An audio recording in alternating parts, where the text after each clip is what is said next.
Live from downtown Detroit, Local 4 News at 5 starts now. Monday, a little boy all alone found wandering out in the snow. Tonight, he's fine, but now it's his mother who's missing. And who would do something like this? How low could you be to steal something away from us and him? A family heartbroken after a precious memento is stolen from a loved one's gravesite. The defenders are on the case. How are people dealing with the cold today? I'm Jason Colthorpe, live downtown. We'll talk to the folks who actually ventured outside. And Jason, not kidding around, look at the temperatures right now. They're showing that the weather is in the teens, but with the wind chills, it actually feels well below zero as we come to you for Local 4 News at 5. When you walk outside, it pretty much slaps you in the face. Brutally cold right now. That it is, and we'll be stuck in this deep freeze as temperatures continue to drop through the night, and we are covering multiple angles here. Dr. Frank McGeorge is outside the ER at Henry Ford Hospital. Jason Colthorpe out learning a few tricks to keep warm from people who have no choice but to be outside, like Jason. But let's start things off with Ben. Ben, it is really cold. It is, and the worst of it is going to be tonight as far as temperatures go, but we're going to look at wind chills here first and how they're going to change throughout the next 6 to 8 hours going into early parts of tomorrow. Even though temperatures are going to be dropping, the winds are going to be relaxing at the same time, so there are a lot of negative wind chills right now, especially northwest of Detroit, and as we get later into the evening hours, these are still going to be in negative territory as we get through tomorrow morning. Probably not going to change all that much, just hanging right around zero by the time we get into 7 a.m. on Friday. Temperatures are going to start recovering a little bit tomorrow morning, and this is going to be ahead of that major snow that we're looking at for the weekend. In fact, our latest forecast, as you see these totals start to increase towards Saturday, you can see the dark blue shades, and that's indicating where we're expecting to see as much as 6 inches plus of snow. So we'll look at exactly who's going to get that, where the highest totals will be, and what we can expect for the rest of the weekend in just a second. Right now, let's get out to Jason Colthorpe, who's been outside all day talking to people who are actually stuck out in the elements. What do they say, Jason?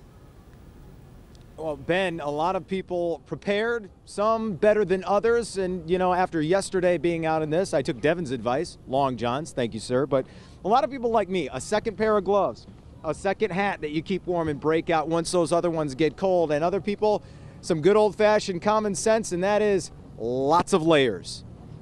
Just how cold is it in the D today? So cold, you could warm up by taking a dip at Belle Isle, where the water temp is a balmy 32.4 degrees. Back on land, the howling wind and snow has people counting. Well, how many layers do you have on, by the way? A couple layers underneath and a couple layers up top, probably 7 up top. I'm actually right now, I got on 3 hoodies. 2 pairs of socks. Sweatshirt. I got long underwear on. I'm a Youper, and people from the UP know exactly how to dress for the cold. 700 power down parka. 2, sadly. Just 2. Yep, I'm an idiot. But can too many layers actually be a problem? See, sometimes people, they be like, oh, the weather, the temperature, and they overdress. So by me working outside, I don't want to overdress because I don't want to start sweating and then get sick. And that's a real worry because, you know, a lot of people don't think about that. By the way, we've seen our first sets of ice skaters actually on the rink here at Campus Martius today. Nobody ventured out there earlier. But back to that point about getting sick, the other important thing to do when we talk about common sense is listen to your body. And that also means having a conversation with your doctor. So why don't we bring in our doctor? Dr. Frank McGeorge is at Henry Ford Hospital tonight. Hey, Doc. Hey, Jason. Yeah, you know, when your body is cold, its first response is to keep itself warm. And that means shutting down non-essential areas, which unfortunately mean your hands and feet. Of course, the problem is that makes you more prone to frostbite. And as the cold drags on, like it's going to in the next few days, your body can't compensate anymore. And so your body temperature falls, which leads to hypothermia. Our bodies generate heat on their own, which is why layers are so important to preventing both frostbite and hypothermia. The layers help maintain a gradual difference in temperature between your warm body and the cold outside. But keep 2 things in mind, though. Layers fail when they get wet. That includes wet clothing from sweating as you exert yourself shoveling, for example. Also, your ears, nose, fingers, and toes that stick out aren't as easy to protect even with layers.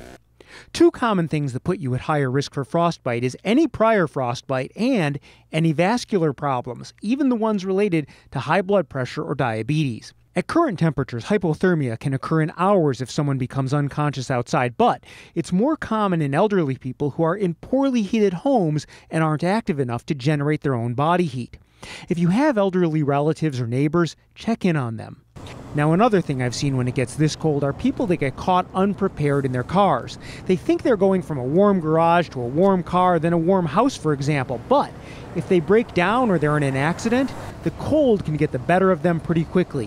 Whenever you leave the house, always prepare to be in the cold.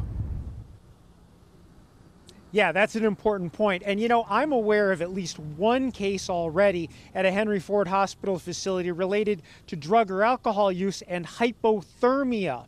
So, over my years, I have seen plenty of young people who have drank too much and ended up with hypothermia. Unfortunately, the signs of hypothermia, like confusion, slurred speech, or decreased alertness, are actually very similar to being intoxicated, and it can be hard to tell the difference. Reporting live from Henry Ford Hospital, I'm Dr. Frank McGeorge. Back to you. Yeah, Doc, actually, I guess people often convince themselves that a drink will help keep them warm, and it can go beyond that.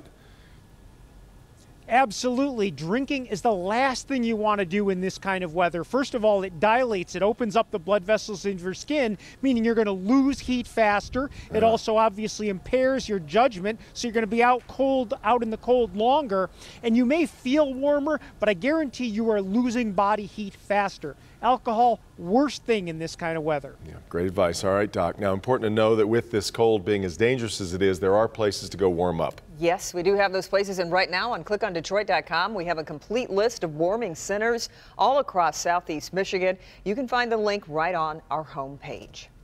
Okay, our other top story tonight, a disturbing twist in a story we first reported Monday right here on Local 4 News at 5. That's when police found this toddler wandering on Detroit's west side. He was at the police station for hours until we showed you his photo, and then his great-grandparents saw that and came in to pick him up. But his mother was nowhere to be found at the time. We bring in Sean Lay, who's with us live, and 5 days later, Sean, a mom is still missing. And a family is distraught, Devin. Here's the deal. You are right. This is a disturbing twist. Monday, we did see a 1-year-old named Isaiah on the streets. Then he was picked up by a Good Samaritan, and then he was reunited with his great-grandparents. But the other part of this story is that late Sunday night, a full 24 hours before the little boy was found, his mother went missing. And his family tonight, they are out here in the neighborhoods looking for clues and answers. Monday, Conrad Green saw his great-grandson on Local 4 News. The 1.5-year-old was found wandering Monday out in the cold and snow all alone. Popped up on Channel 4, a picture of him. So I'm like, oh my God, let me go get my grandson.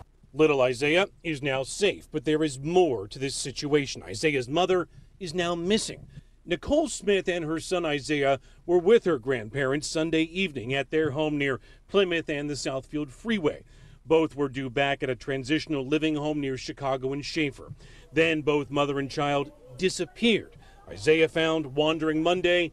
Nicole was nowhere to be found. Nicole never leaves her son anywhere. She has to take him with her. Nicole's sister tells us Smith suffers from post-traumatic stress from being the victim of a sexual assault. Smith also suffers from seizures and needs medication. This is not like Nicole. Nicole would never walk away from us or her children. The family has made a police report about Nicole being missing for days. The family is desperate for answers. Wondering if someone has her and done something wrong to her and just let Isaiah out.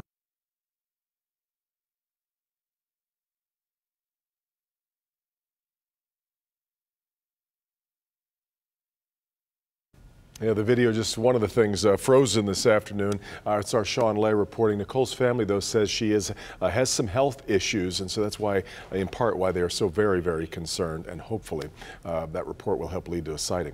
A crash involving a Warren police cruiser with its lights and sirens on sends an officer to the hospital. That officer was hit while responding to a minor accident involving a school bus. It happened in the area of 13 Mile and Ryan. The driver that hit the officer was also hospitalized. Both are expected to be okay. Charleston church shooter Dylan Roof now faces the death penalty or life in prison after being found guilty on all charges. Just after 3:30 this afternoon, the jury convicted Roof on 33 federal charges connected to the South Carolina church shooting. 9 black church members were killed in that attack. The jury reached the verdict in less than 2 hours. The jury will return on January 3rd and decide whether Roof should be sentenced to death. Guilt wasn't nearly as in question as we expect the sentencing will be. Criminal charges in the fire that injured 12 people at a ski resort up north. What police say one man did that prevented a first responder from helping people get to safety. Nick? Yes, the ice and the cold and the snow makes roads like Mound very troublesome because come spring there will be potholes everywhere. But the leaders here in Warren, Sterling Heights, and the county of Macomb, they don't want this road to be the same way. In fact, they want to reconstruct the entire thing. I think it's a project long overdue. So what is this project called Innovate Mound? Where is it going to go? How long will the construction take, and who's going to pay for it? We've got all the answers. They laid their father to rest, never imagined what would happen next. I'm Karen Drew with a story of theft that will break your heart. New at 6. The battle over a proposed mosque in Sterling Heights takes a big new turn. At 6 o'clock, why this fight now involves the highest levels of the U.S. government. It's the middle of the day on a Thursday, and this teacher has completely lost all control. It's nuts. What is going on here? It's heartwarming. I'll have the story coming up.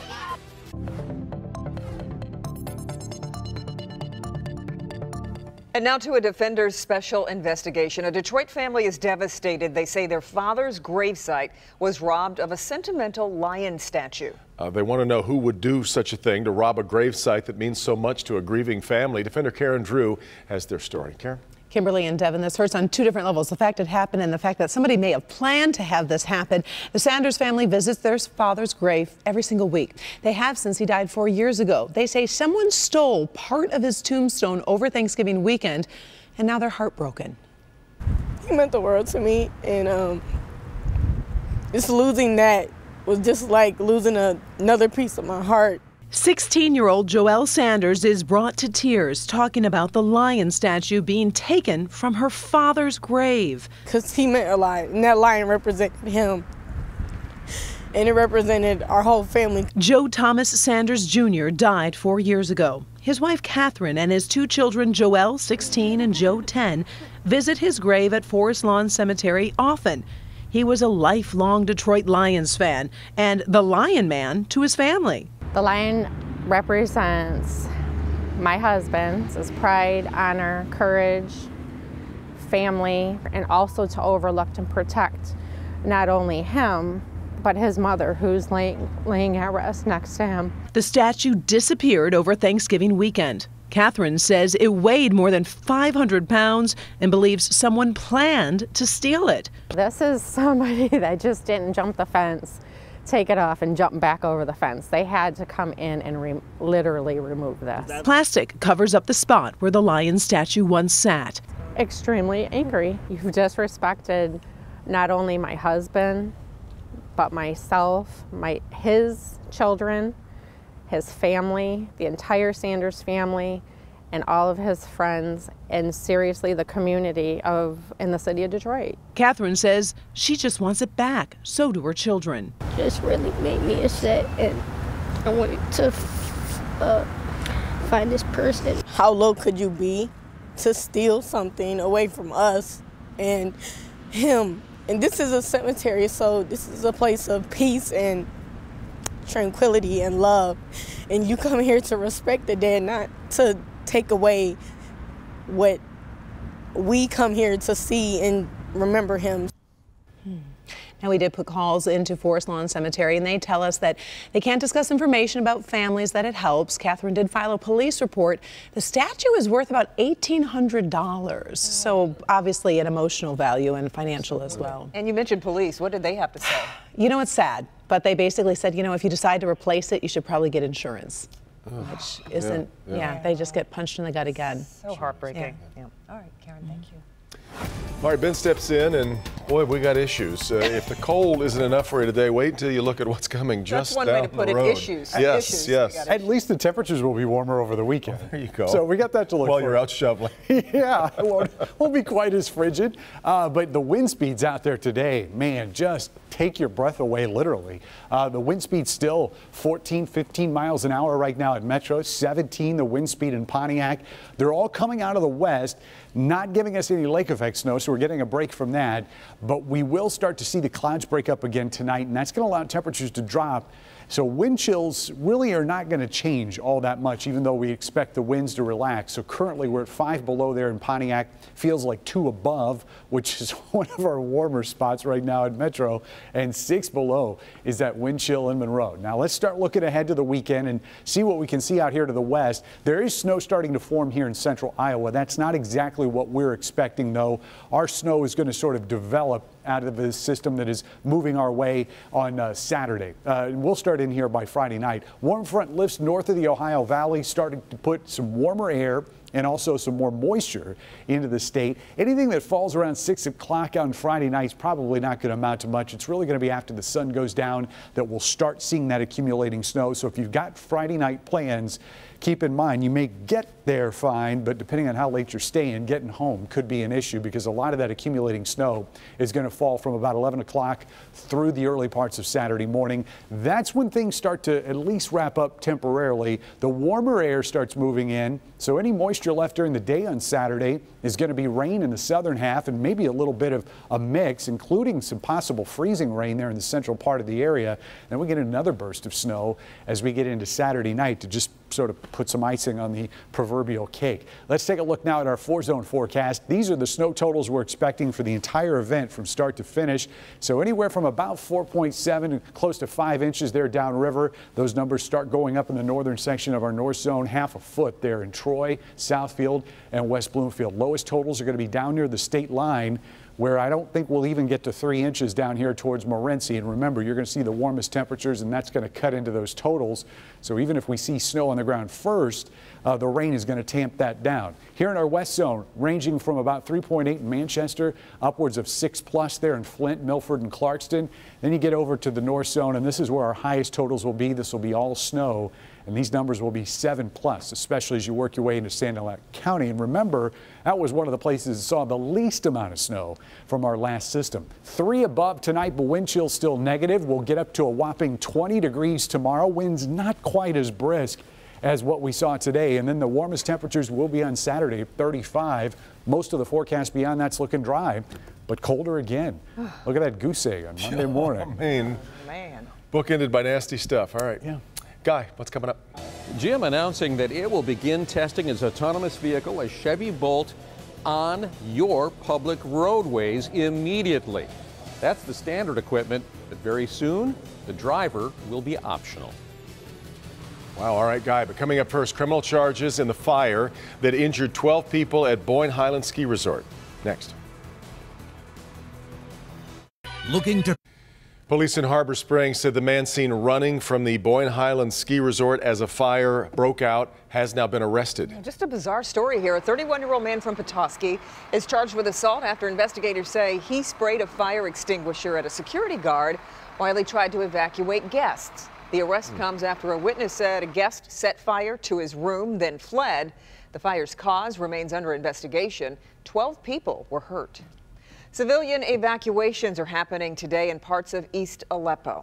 Russian state television releasing this footage today of women and children receiving aid as they leave. Syrian activists say pro-government forces have shot at ambulances as they're trying to get out of the area, but the Syrian government says it happened in rebel territory after the forces came under fire.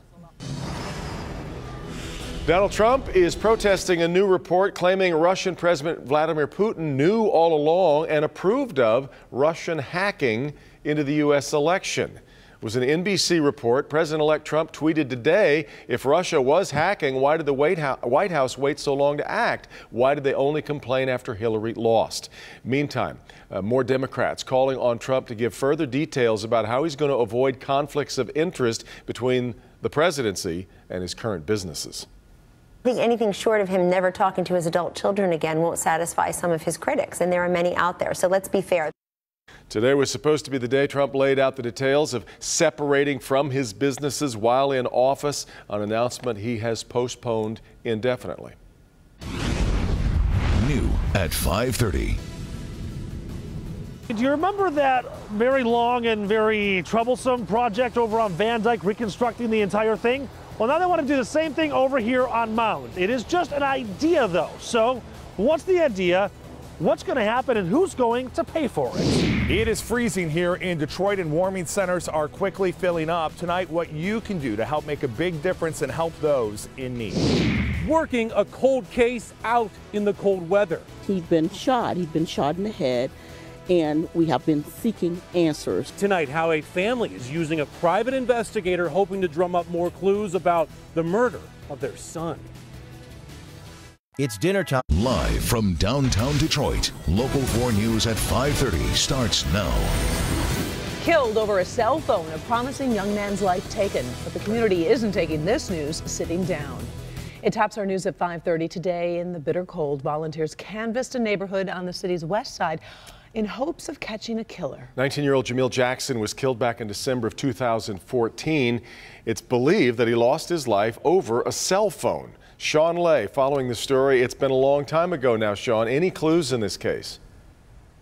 2 years, and a private investigator now on the case says, yes, there are clues. The bigger picture here is that this young man's mother out in the cold working the streets today with some flyers trying to shed some light on her son's cold case. If we're about doing the work, help us. Jeanette Jackson is standing right where her son's body was found on December 20th, 2014. And he'd been shot. He'd been shot in the head.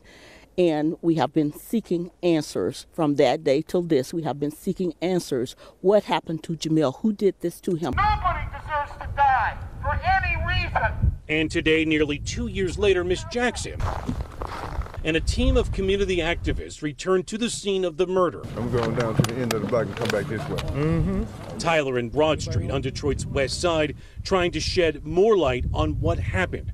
Jackson was from Sterling Heights. He was visiting a friend here when he was shot. Family members believe for his cell phone. So we're just calling on the community today. We're calling on anybody with any information. Please come forward. Help us. We need your help. We need any tip, anything that you have. We need to know about it.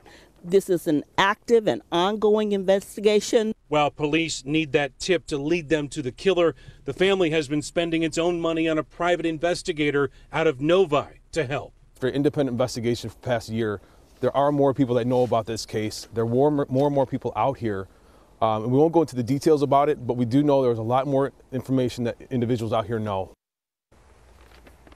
So now with that 2-year anniversary just days away, Crime Stoppers still offering that $2,500 reward for anyone that can provide some information on helping catch Jamil Jackson's killer. Live on the west side tonight, Sean Lay, Local 4.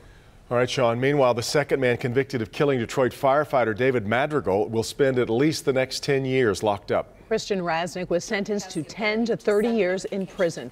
Prosecutors say Raznick, Timmy Soto, and Nicole O'Neill killed Madrigal last December, then ransacked his house and set his car on fire.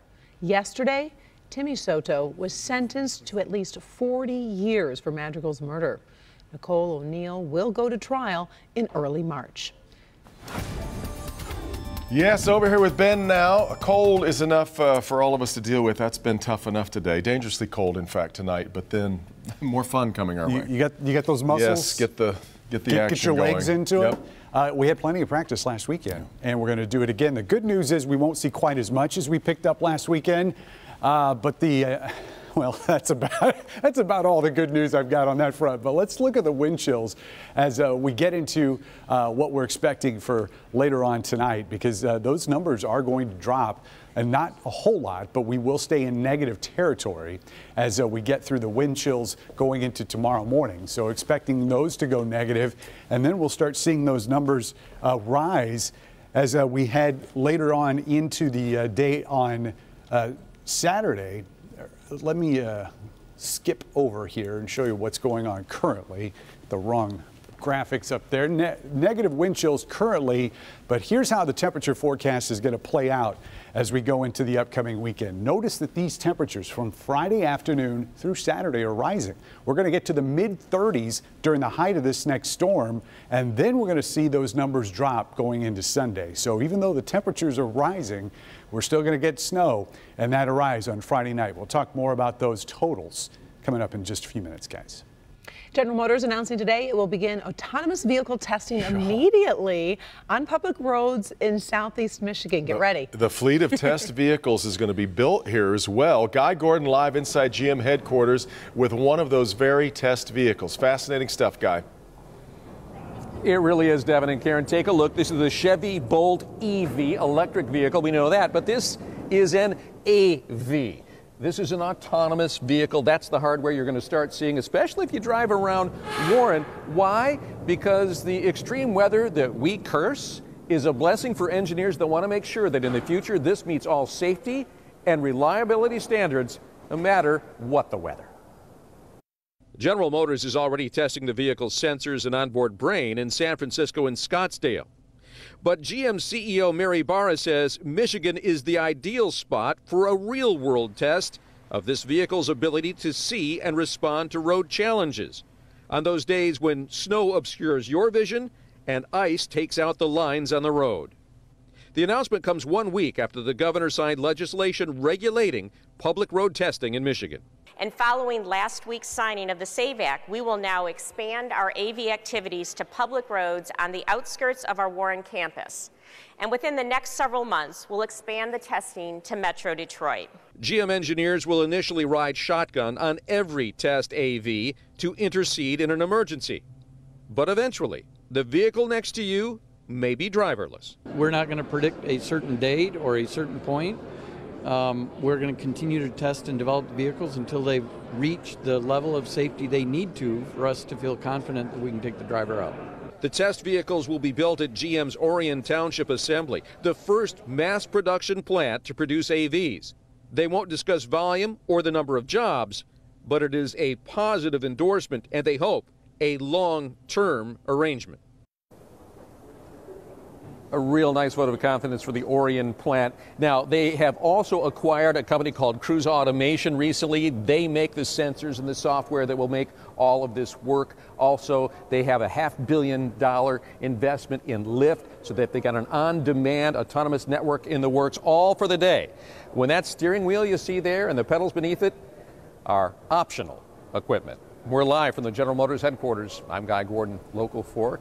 Devin, Karen, a little higher clearance perhaps than some people might have expected to need with their car. But the other thing, the lower clearance. Let's talk about these vehicles in winter weather and their ability to see the road, Guy.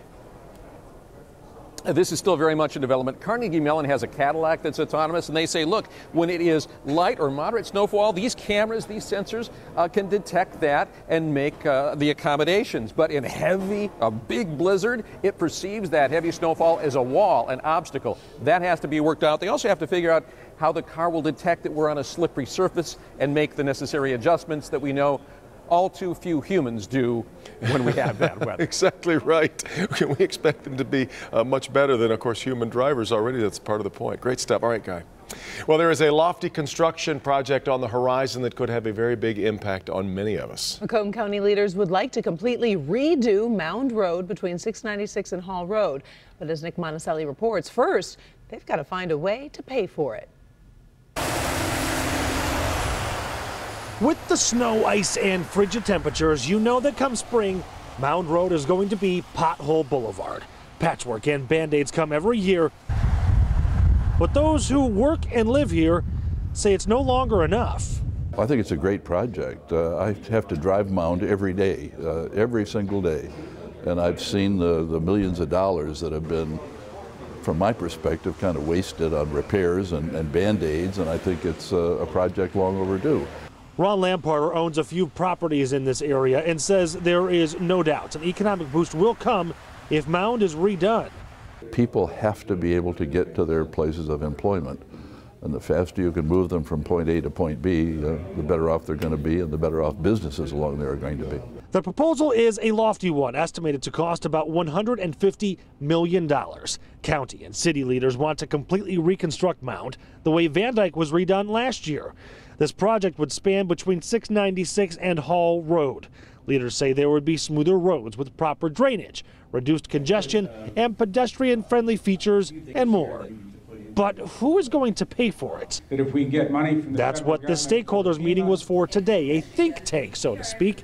County Executive Mark Hackel wants to get federal funding, and he hopes to do it through the business owners. We want to leverage them. It's not just about me calling somebody up in Washington saying, you know, hey, Senator, hey, Congressperson, we need this. Sometimes when you get business people pushing the pressure on it, explaining the interest they have with wanting their business here rather than relocating it someplace else, that gets a little bit more attention, I think. All right, so what could the timeline be on all of this? The county and city leaders say they are hoping to kind of start securing things by 2017, then really get everything in a package by 2018, have all those grants awarded by then. Then they are hoping construction can begin in 2020, which would last for 2 years until 2022. In Warren, Nick Monticelli, Local 4.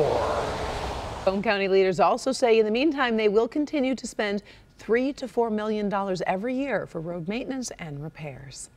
He's a Metro Detroiter who's come up with a sustainable business that helps feed the hungry. But it didn't happen overnight. In this week's Heart of Detroit, Mitch Albom introduces us to Mike Ash and shows us how he's attacking hunger.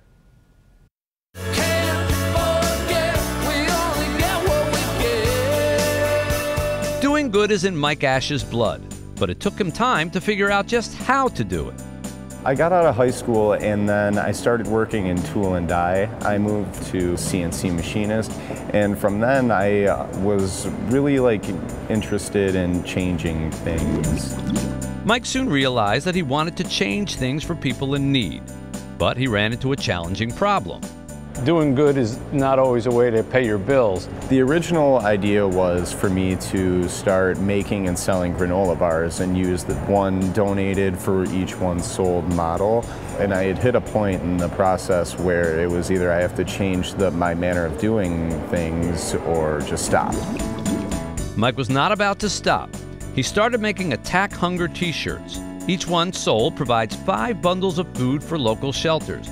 And now his burgeoning enterprise has a full line of products, all designed to fight hunger. Now the shelters that we work with, we were able to broaden more of what they need and what they can get the most use out of. Whether he is selling at the Rust Belt Market or shopping and delivering food to the shelters he supports, Mike is achieving his dream. Proudest things from Attack Hunger is the fact that people come to me to figure out how to help. And I never would have thought back when I was working on the CNC machine that this would ever be what I do, what I'm known for. It feels really good. Attack Hunger isn't just a catchy name. It's a motto that Mike Ash lives by every day, right here in the heart of Detroit. I like the imagery. It's aggressive. I do, and I like that he didn't quit. The granola bars didn't work, so he found a new way. Move on, yeah. You call 911 in this town, you better be ready to wait. New tonight, what caused every police officer to suddenly quit the force. Whoops. Hank? Warming centers in Macomb County putting out the word. These centers need help. The simple thing you can do that could make a big difference in someone's life. Diamonds. New at 6. Is Warren Mayor Jim Fouts a stalker? Is Macomb County Executive Mark Hackel corrupt? Those are the charges they're leveling against each other as a simmering political feud becomes an all-out war. Plus funny money. Police are hoping you recognize this woman who cheated a local business out of a big chunk of change. Warming and homeless shelters all over Metro Detroit expect to take in a record number of visitors during the next few weeks. During the holidays especially. Those without are hoping for some kindness and a warm place to sleep. But as you will see, the need is growing and funds are limited. Consumer investigator Hank Winchester shows you one way you can help. No doubt about it, it is downright freezing out. Now imagine not having a warm place to sleep at night. Unfortunately, it's a reality for many. But as you'll see, there's a simple thing you can do to make a big difference in the lives of those in need. We'll empty this whole room out and they'll sleep on the floor. Right now, you're inside the Grace Episcopal Church in Mount Clemens, and soon this church will be filled with those who don't have a home, people just looking for a warm spot. It's a really hard scene when you come in here at 6:30 in the morning and you see 70, 100 men laying on the floor and they're grateful to have the floor to lay on. It's very humbling. This year, Lori Simon with the church has one wish, one that could help make the stay here for the homeless much more comfortable. I would dream that they could have a yoga mat, that they would have something to sleep on besides just the floor. Right now, each visitor gets a blanket and a pillow, and few complain about having to sleep on the floor. But those yoga mats would make a huge difference. Roughly 100 are needed, and sadly, the funding just isn't there. This year, obviously, our greatest need is for funding. We don't know how. We lost over $36,000 in shelter funding this year. We had 2 shelter grants. The funding may be vanishing, but the need is growing. I don't think animals should even be dying on the street, much less humans. So I think there will always be a need for shelter. Now, if you're interested in donating yoga mats or making a financial contribution, I'm going to put all the information you need to know on the Help Me Hank page right at clickondetroit.com. You'll find it under the Consumer tab. I'm Hank Winchester. Help Me Hank. Back to you. Thank you, Hank. Facebook is now taking steps to wipe out fake news and hoaxes on users' news feeds. The social network says it's going to start applying warning labels on fake news stories that are being shared. The label will let users know the story is being disputed by third-party fact checkers while it's in the process of being verified. Facebook says it's also making it easier for users to report news stories that are fake or misleading.